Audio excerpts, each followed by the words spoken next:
Hello again, and welcome to another installment in The Secret, a Treasure Hunt, San Francisco.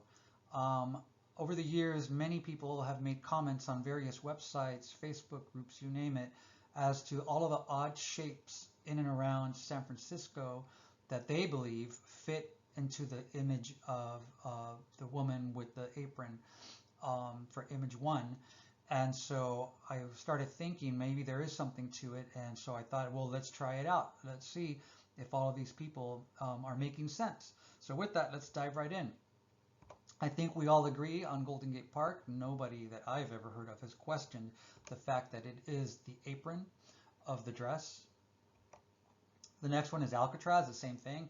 I think everybody agrees that it is the rock and it is at the top of image one. I believe it also is blended with Coit Tower, but that's for another episode. I believe that because the window in Alcatraz, in the Alcatraz image one reference is rounded very much like Coit Tower. And the Alcatraz symbol is on top of a rocky hill there, a tower looking structure. Anyhow, this was found by other folks. I had no idea that was a possible clue, but I kind of agree with it. And that has been presented as the rose. Again, Aquatic Park is another one that others suggested. I checked it out and I am a firm believer this is a match. Again, I forgot to stress all of these can be figurative. That is what image one is. It is not a perfect match, a literal match like Chicago and Cleveland. Those were like perfect. This is not. This is more poetic. If you keep that in mind, this will make a lot more sense. So we plop that in as her neckline that looks like a beach with the pearl floating. And at Aquatic Park, there is a municipal pier that is in disrepair. It is also round and it looked like it would have been a lighthouse, but it was actually a concessions stand that was abandoned halfway being built many, many moons ago, pun intended. Then there's the Marin Headlands. This is something that no one that I've heard of has actually referenced the way I'm doing it here.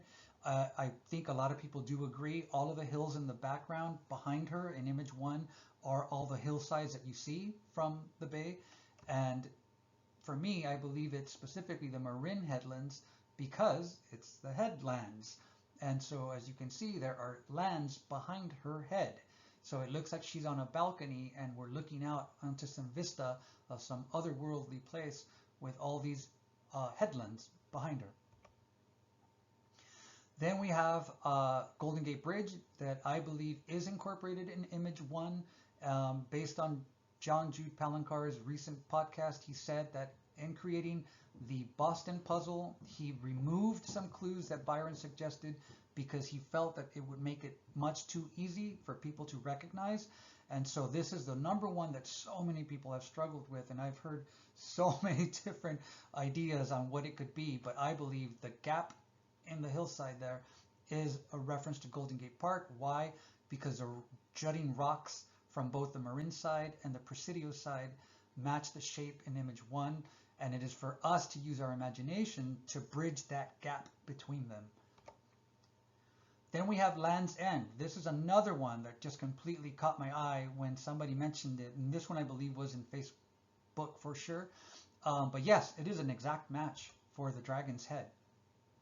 However, there's one location that you can see all of these from, which I believe that was supposed to be for a different puzzle that Byron Preiss said that from the casque location you could see all of the visual clues. Well, I believe it might actually be true for San Francisco as well, because Fort Mason is dead center to all of these locations. And I've actually walked every inch of Fort Mason, and I can tell you from every vantage, from various different vantage points within Fort Mason, you can see all of these parks. And by the way, these are all actual parks that you are allowed to visit, walk around, and enjoy. So I believe for image one, Byron Preiss specifically focused on the joy of visiting parks and celebrating all of the various parks. So Why do I think it's Fort Mason? I have plenty of other videos going into excruciating detail of why I believe it's Fort Mason, but just for the purposes of this particular video, I will reiterate. Fort Mason is named for Richard Barnes Mason. He was in the 1st U.S. Regiment of Dragoons.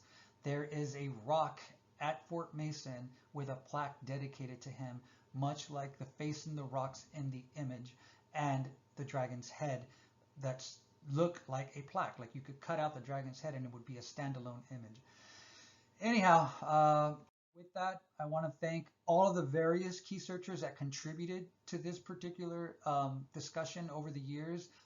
Too many to credit, and I wish I would have jotted their names down or remembered their names to give them credit. But the only one that stands out that you all might know is Miss Linda Spalding. Shout out to Linda. She has helped a lot over the years. So with that, let me know if you have any comments. I don't usually get a lot, so if anybody actually wants to say something, I'd appreciate it. Thanks.